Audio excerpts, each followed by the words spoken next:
There comes a moment, quiet and almost imperceptible, when the world feels as if it is holding its breath. We sense it not in the news or in the noise of society, but in the stillness that lives beneath it all. Something ancient is awakening, something we once heard whispered in dreams or written in the pages of prophets long gone. Edgar Cayce spoke of such a time, a turning of ages, when humanity would begin to remember its true nature. And perhaps without realizing it, we are living in the very days he foresaw. For those who have walked long upon this earth, who have watched civilizations shift and morals waver, there is a subtle recognition. The prophecy has begun to breathe. Cayce, often called the sleeping prophet, did not speak of an apocalypse in the way we were taught to fear. He spoke of transformation, of a new consciousness emerging quietly beneath the surface of our ordinary lives. He described an era where old systems would crumble, not as punishment, but as clearing, the soil turning over to receive a new seed of understanding. He said that the earth itself would respond to the collective awakening of humanity, that our inner turmoil would be reflected in the shifting of lands, the warming of waters, the trembling of ground. But he also said that after the storm, a gentler world would rise, a world guided by compassion, unity, and the remembrance that we are not separate from one another, nor from the divine source that sustains us.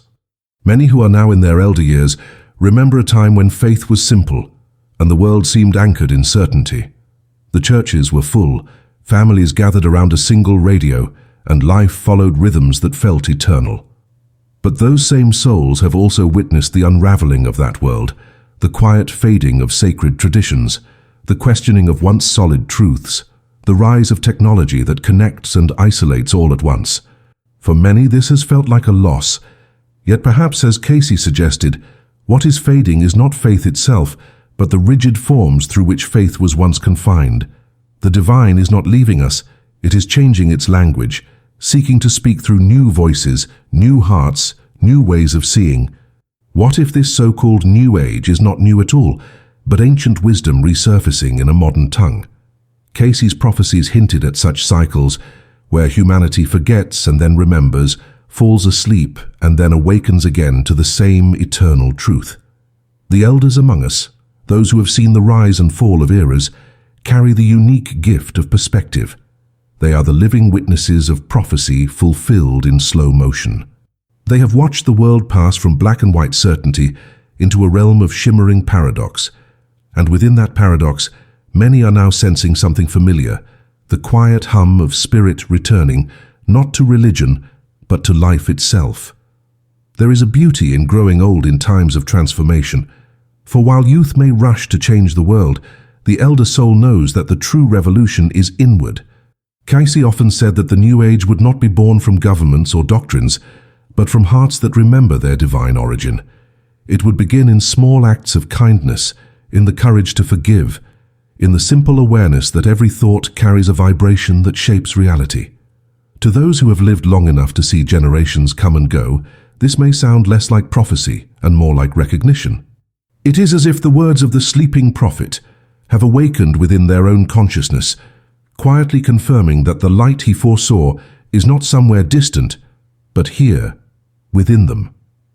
Yet, as with all great transitions, this awakening carries both grace and grief.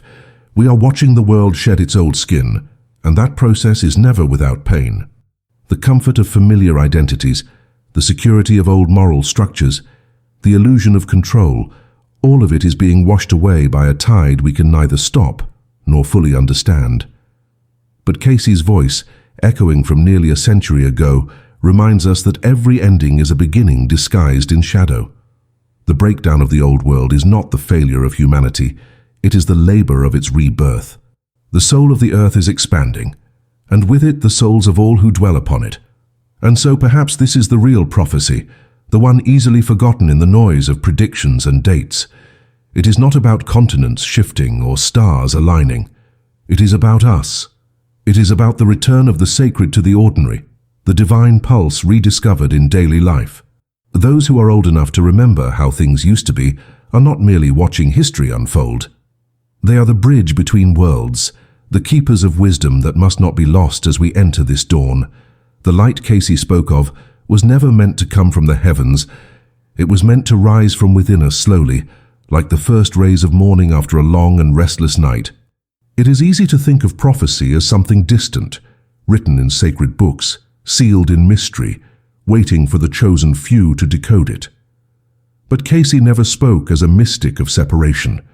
His visions were not meant to lift a veil between the divine and the human, but to remind us that there was never a veil at all. He said that the kingdom of heaven is not a place to reach, but a state to awaken to. In that sense, the new age is not arriving from the future. It is unfolding through the present moment, through every heart that begins to live with greater awareness, humility, and love. Prophecy, then, is not prediction. It is invitation. What makes Cayce's words so hauntingly relevant today is that they were never about spectacle. He did not glorify miracles or catastrophes. He spoke of inner transformation reflected outward. He saw the earth as a mirror of our collective soul. When humanity falls out of harmony, driven by greed, fear, and spiritual amnesia, the planet trembles, the seas rise, the climate turns unstable. But when we remember who we are, creators, not victims, the balance begins to return. The soil heals, relationships mend, and the pulse of life steadies again. Perhaps this is why so many elders who once feared the future now sense a strange calm beneath the chaos. They recognize that something deeper is being restored. Cayce believed that the spiritual destiny of humanity would be born from within the very nations that had wandered farthest from spirit. He spoke of America as a land chosen not for its power but for its potential, a place where freedom would one day be understood not only as political liberty but as the liberation of the soul from ignorance. He foresaw that the trials of the modern age, economic upheavals, natural disasters, moral confusion, would serve as catalysts, not punishments. Through these tests, he said, we would learn that true progress cannot be measured in wealth or conquest, but only in the evolution of consciousness. And perhaps that is what the elders now see, a civilization forced at last to confront itself. To understand this prophecy, one must look beyond the surface of events and into the spiritual undercurrent that flows beneath them. Every revolution, every collapse, every cultural shift, these are but ripples on the water. The true movement happens below, where invisible currents reshape the world from within. Cayce's new era was not meant to arrive with trumpets, but with whispers. It begins in the quiet courage of those who choose love over fear, forgiveness over resentment, unity over division. It begins in those who, weary from decades of noise and conflict, decide that peace is no longer an ideal, but a necessity of the soul. In this sense, the elders are the hidden architects of this awakening. They have lived long enough to see what no generation before them has seen, the closing of one great cycle and the opening of another. Their memories are the living archives of humanity's lessons. Their presence, when guided by wisdom, becomes a stabilizing force in the turbulence of change. They are not relics of a fading world, but keepers of an inner compass that points toward the eternal. When they look at the world now, its confusion, its restlessness, its longing, they are witnessing not decay but contraction before birth, the sacred tension that precedes renewal. And perhaps this is why so many young souls are drawn, consciously or not, to the wisdom of those who came before. They sense in their eyes not resignation, but remembrance. The new generations, restless and questioning, are reaching toward the same truth Cayce spoke of, that the outer world is merely the canvas upon which the soul paints its evolution. To guide them, the elders need not preach. They need only embody stillness. They need only live as proof that even in times of uncertainty, serenity is possible. For in their calm, others will remember what it means to trust the unfolding of life. There is a quiet prophecy written not in books, but in the lines of an aged face, in the patience of a wrinkled hand resting gently upon the moment. It says that wisdom never dies, that love never forgets, and that every ending we mourn is only a doorway into a beginning we have not yet learned to see. The new era is not waiting to be revealed, it is waiting to be lived. And as the light continues to rise through the cracks of a weary world, Perhaps it is the elders themselves who carry the first sparks of dawn, guiding the rest of us, silently, into remembrance. If the elders are the keepers of memory, then the youth are the keepers of possibility.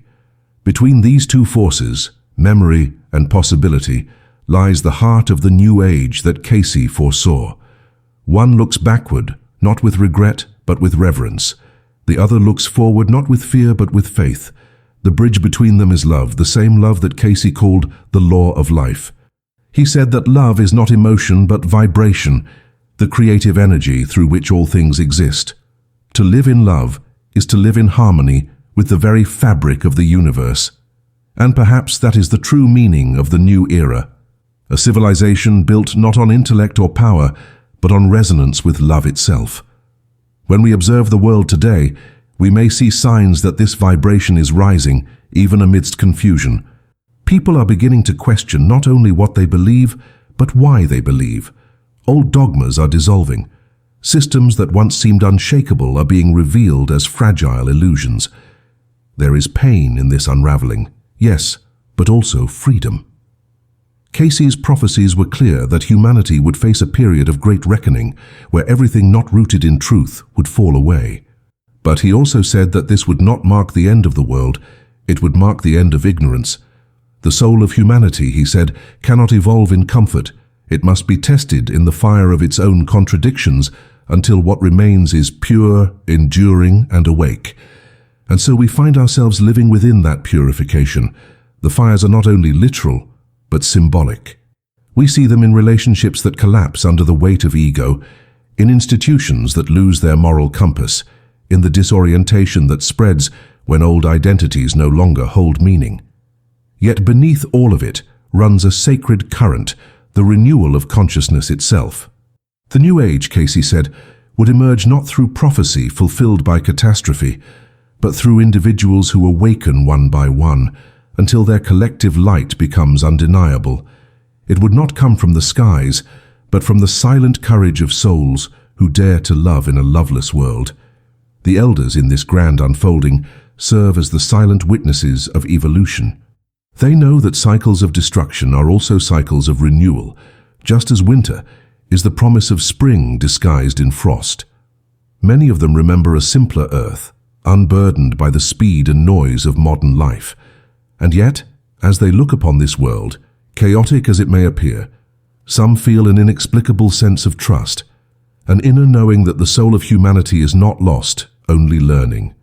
They have seen this pattern before, the falling apart that precedes awakening, the darkness that sharpens the eyes to recognize light. Their wisdom, therefore, is not about knowing the future, but remembering the rhythm of life that never truly changes. Cayce spoke often about the Great Initiation, a period where humanity would be tested not in temples or deserts, but within the everyday lives of ordinary people. He said that spirituality would no longer belong to the chosen few, but would be rediscovered in the marketplace, the classroom, the home. And today we see it happening. The sacred has escaped the boundaries of religion. Meditation, energy healing, mindfulness, these were once fringe ideas, but now they are woven into the very fabric of society. The soul is learning to breathe again. And those who have lived long enough to see this shift can sense what it truly means. The divine is returning to its rightful place within the human experience, not above it. But every awakening brings its shadow. As light expands, so too does resistance. Fear, cynicism, and confusion arise as the mind struggles to comprehend what the heart already knows. Many people, especially the elders, feel the ache of disconnection, as if the world they knew has been replaced by one they can no longer understand. Yet this discomfort is not a sign of failure, it is the sign of transformation in progress. Cayce taught that every soul must pass through moments of doubt before faith becomes real. The same applies to humanity as a whole. We are being asked to let go of the familiar, not to be lost, but to be found anew. Perhaps this is what the prophecy truly means when it speaks of the dawn of a new era. It is not a sudden event, but a slow illumination, like the sky brightening before sunrise. It happens first within the heart, then in the home, then in the world. Each act of forgiveness, each moment of compassion, each choice to see the divine in another, these are rays of light stretching across the collective horizon. The elders, watching quietly, are the first to recognize it, because they have seen enough sunsets to know what dawn looks like. And though this new light may be soft, it is unstoppable, spreading silently through every soul ready to awaken from the long sleep of separation. The prophecy was never meant to frighten, it was meant to remind. And now, as the world trembles between what was and what is becoming, the reminder echoes louder than ever. The new age is not arriving, it is awakening within us. For centuries, humanity searched the heavens for signs, the scriptures for answers, and the prophets for direction. But Cayce, speaking from a depth beyond doctrine, pointed always inward. "To know thyself," he said, "for in knowing thyself, you know your God." In those simple words lies the entire key to this transformation. The new era is not about changing the earth, it is about changing our perception of it. The moment we remember who we truly are, the prophecy fulfills itself. And perhaps that is why the elders are so essential to this moment. They carry the living record of humanity's evolution, its triumphs, its failures, its lessons carved into the soul through experience. They have seen civilizations reinvent themselves, technologies rise and fade, beliefs crumble and reform. Yet, through it all, something within them has remained untouched, the awareness that love endures beyond all ages. It is not coincidence that this awakening is happening now, while so many who lived through the last great century still walk among us. They are the bridge between the world that was ruled by fear and the one now learning to be ruled by consciousness. Their presence is not an accident, it is part of the design. We are each being called to remember that creation itself is participatory, that reality is not fixed but fluid, shaped by the frequency of our thoughts and emotions. Cayce foresaw a time when humanity would begin to live in direct cooperation with the divine laws that govern existence. This, he said, would be the foundation of the new earth. It would not be an age of miracles performed for us, but of miracles expressed through us. Healing would come not from outer intervention, but from inner alignment. Communities would form not around ideology, but around resonance, groups of souls gathering in shared intention, rediscovering that heaven is not a distant place, but a collective state of being. And isn't that already happening? In small ways, quietly, beneath the noise, people are turning inward, seeking stillness, choosing to forgive rather than to fight. Strangers are meditating together across continents. Children are being taught mindfulness before mathematics. Science and spirituality, once divided by arrogance, are beginning to bow to one another. The language of energy, vibration, and consciousness is no longer mystical. It is becoming mainstream. This is the subtle revolution Cayce foresaw, not the destruction of the old, but its transmutation. Not escape from the world, but rebirth within it. And those who have the eyes to see will recognize it for what it is, the prophecy fulfilled not through fire, but through light. Yet, awakening demands responsibility. For as the soul remembers its power, it must also remember its purpose. Cayce warned that knowledge without compassion becomes destruction, and power without humility becomes tyranny. The new era will not tolerate falsehood for long. Its light exposes every shadow, personal and collective. Each of us, therefore, is being asked to choose. Will we cling to the familiar illusions of separation, or will we surrender to the truth of unity? Will we defend the walls that divide us, or will we become the hands that gently dismantle them? The future is not waiting to be revealed. It is waiting to be chosen. To the elders who feel weary, wondering if their time has passed, know this: your presence is not a remnant of the old world. It is the wisdom seed of the new. The young will inherit the earth, but they cannot navigate it without the stars of experience to guide them. You are those stars. Every story you tell, every moment of patience, every prayer whispered in silence sends ripples into the collective field. You are not merely witnesses to prophecy. You are participants in its fulfillment. For the new era Cayce spoke of does not belong to a single generation. It belongs to all souls awakening together, hand in hand, across the bridge of time. And perhaps this is the greatest revelation of all, that the prophecy was never about what would happen to us, but what would awaken within us. The dawn of the new age is not measured by calendars or catastrophes. It is marked by each soul that opens its eyes to love. The elders see it because they have lived long enough to understand that truth was never lost, only forgotten. Now it returns, quietly, like the first light after the longest night. And in that light we remember that the earth was never dying, it was only transforming. We were never waiting for salvation, we were always becoming it.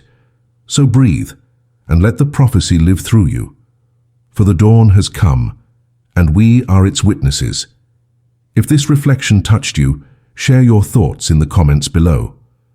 Tell us what this awakening means to you, and how you see the world changing around you.